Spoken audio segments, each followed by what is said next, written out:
In this module, we'll be examining blockchain terms and jargon. So let's get straight into it.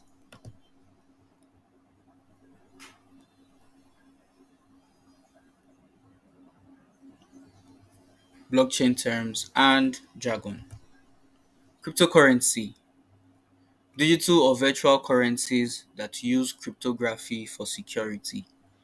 Examples are Bitcoin, Ethereum, Ripple, so on and so forth. Blockchain, a decentralized distributed ledger that records transactions across multiple computers. Blockchains ensure transparency, security, and immutability. Decentralization.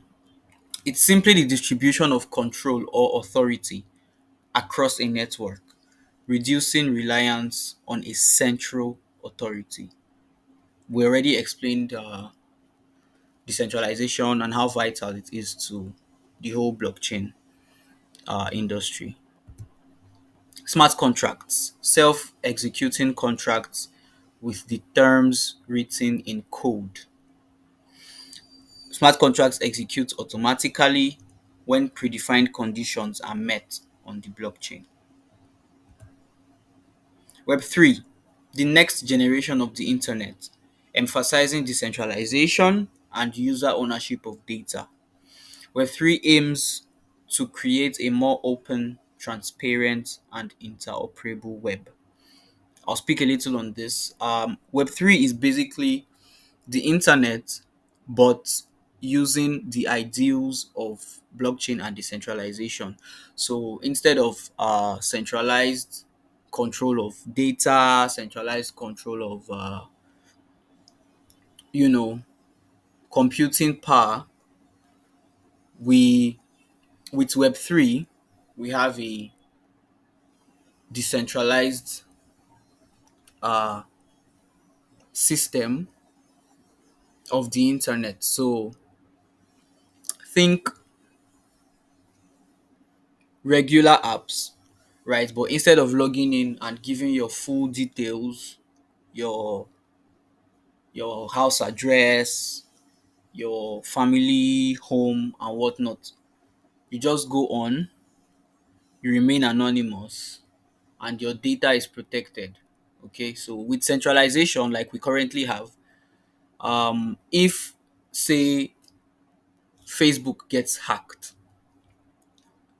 Facebook is centralized now, so there's one point of attack, right? And once hackers are able to get in, they gain access to this data that is freely available. Not freely available, but then it's available on their databases, right? So if it was decentralized, it would be so much harder to attack uh, millions or hundreds or possibly millions of different networks, which is the main aim of decentralization. So when it's decentralized, it's much harder to attack the system. So that's what Web3 is about: decentralization and user ownership of data. Okay, concerning the user ownership of data. So with Web3, uh, you get to decide how much information you share with any D app you are using, and if you don't feel comfortable, you can always remain anonymous. Okay, so that's what Web3 is trying to bring to us. DApps, decentralized applications. So these are applications that run on a decentralized network, typically a blockchain. DApps operate without a central authority, providing increased transparency. NFTs, non-fungible tokens, unique digital assets representing ownership of a specific item or piece of content, often used for so NFTs are often used for digital art, collectibles, and virtual real estate. We're going to talk more on NFTs down the line, but basically, they are unique digital assets. Okay, they can be exchanged um, with the same that they don't resemble each other. Okay, if when we get into it, you'll see that they are fungible tokens, they are non-fungible tokens. Fungible tokens can be exchanged one for one. You can exchange any fungible token for another one, but NFTs are unique. Then DAOs, decentralized autonomous organizations. So these are organizations represented by rules encoded as a computer program that is transparent, controlled by organization members, and not influenced by a central government. So basically, DAOs are a form of government, but the power is not centralized. Okay, so the power is shared by a large or reasonably large group of uh, individuals or entities on the network. And basically, just like in democracy, one entity cannot take decisions that affect the network on their own. The DAO has to agree on it.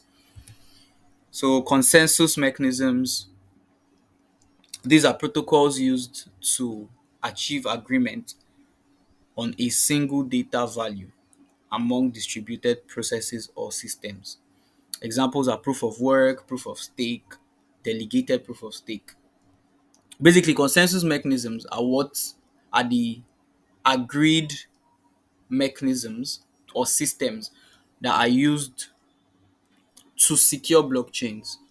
So, if everybody doesn't agree on a particular piece of data, then there's a high chance that that data is fraudulent, and so it will be kicked off the network. Okay, so basically, there are uh, mechanisms that are used to maintain network security. Wallets, a digital tool for managing cryptocurrency holdings can be software based, online, mobile, or hardware based. So hardware based are physical devices. Wallets can also be used to interact with blockchains, right? So usually you use a blockchain to interact. You use the wallet rather to interact on blockchains with dApps and with other wallets. Mining, the process of validating transactions and adding them to the blockchain through computational power. Mining is commonly associated with proof of work cryptocurrencies. So let's go into cryptocurrency jargon. Mind you, there are a whole lot of other cryptocurrency terms, okay, but these are the ones that come up more frequently. And with the cryptocurrency jargon also, there are a whole lot more than the ones that we mentioned in this video, but these are the most common and the most frequently used. Let's get into it. One, FOMO, fear of missing out. The anxiety or apprehension that one might miss out on a potentially profitable opportunity. FOMO is often used in the context of rapidly rising prices, leading individuals to buy impulsively. So, if I could say, or permit me to say, that FOMO might be one of the reasons why you actually paid for this course, right? Um, you see a cryptocurrency gaining popularity, so many people are hopping in, but notwithstanding, you have to conduct research. Okay, you have to know what exactly you are getting into, because basing an investment on FOMO more often than not eventually leads to great losses. So yeah, FOMO. TP or take profits. This is common among futures traders and perpetual contract traders. So a take profit is a predefined price level at which a trader aims to sell an asset to lock in profits. A take profit helps manage risk and secure gains during price movements. Hold, a misspelling of HOLD, originating from a forum post during a Bitcoin market downturn.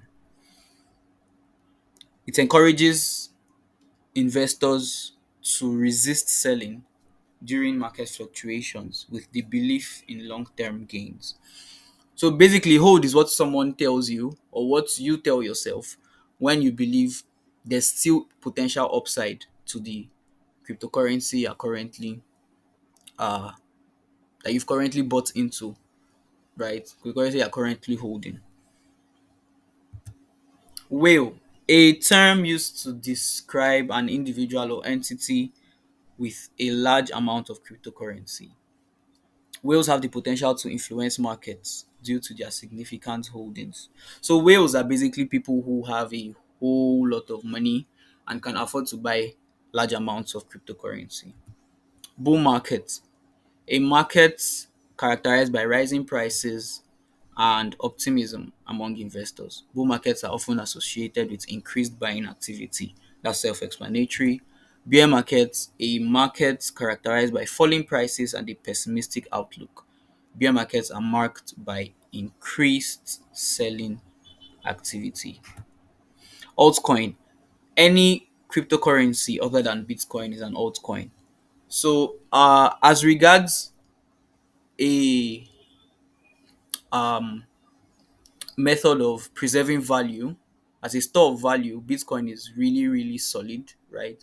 But in terms of ROI, return on investment, investing in Bitcoin might not necessarily be smart if you're looking to make money from the cryptocurrency market, because Bitcoin has really increased in price from where it started. And I'm not saying it's impossible, but it might be hard to make some, good return on investment while investing in Bitcoin. So most likely you'll be investing in altcoins. Okay, so any cryptocurrency that is not Bitcoin is an altcoin. So examples include Ethereum, Ripple, and Litecoin. There are so many others, millions and millions of others. ICO, Initial Coin Offering, a fundraising method for new cryptocurrency projects. Investors can purchase tokens of a new cryptocurrency before it's launched. I'll speak a little bit on this. So, if you want to invest in a cryptocurrency before it actually hits the market, you usually will get it for a slightly lower price, right? So, when it hits the market, you will immediately be in profit, right? So projects use this to raise funds that will be used for further development and whatnot. Obviously, you can take profit immediately, but sometimes you will have a vesting period, right? A vesting period is simply a period of waiting in which you can't actually cash in on your investment. Okay, so initial coin offerings, when done right, are actually really, really good ways to get profit. DYOR, do your own research, encourages individuals to conduct thorough research before making investment decisions. This is basically why you are here, right? DYOR emphasizes the importance of personal responsibility in the crypto space. There we have FUD, fear, uncertainty, doubt. Negative information or rumors spread to create fear and uncertainty in the market, often used to manipulate the perception of a particular cryptocurrency. Then we have staking. Staking is the process of participating in the proof of stake consensus mechanism. Users lock up a certain amount of cryptocurrency to support network operations and earn rewards. If we are to describe staking in regular finance terms, we could say staking is a form of saving to collect interest, right? So you are required to lock up your cryptocurrency holdings for a particular amount of time.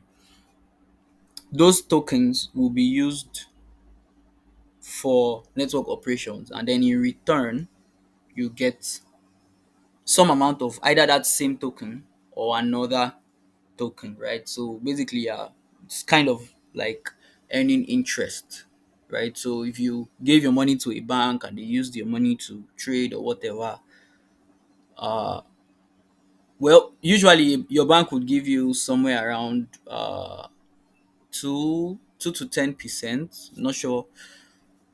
I'm not sure exactly, but I know it's within that range. But in crypto, you can get much higher returns, right? Yeah, you can get much higher returns. I don't even think the 2 to 5. I think 1 to 5%, right? 1 to 5% on ROI, or rather interest. 1 to 5% interest with regular banks. But in crypto, you can have 10 to 20%, and all of that in most protocols. Not all. In most protocols, is verifiable. That yes, they actually made this money doing something. It's not like they are running like a pyramid scheme or something. But then there are those that do, right? So you just need to do your research, and usually you would be able to sniff out the bad actors, the ones who are being fraudulent. So understanding these terms will enhance your comprehension of crypto trading, investment strategies, and market dynamics. So you'll be able to have conversations with your folks, with fellow, crypto enthusiasts and all of that. You would understand when these terms are used in, conversations about crypto online, and it would basically enhance your overall perception of the market. That's all for this module. Thank you for your time, and see you in the next section.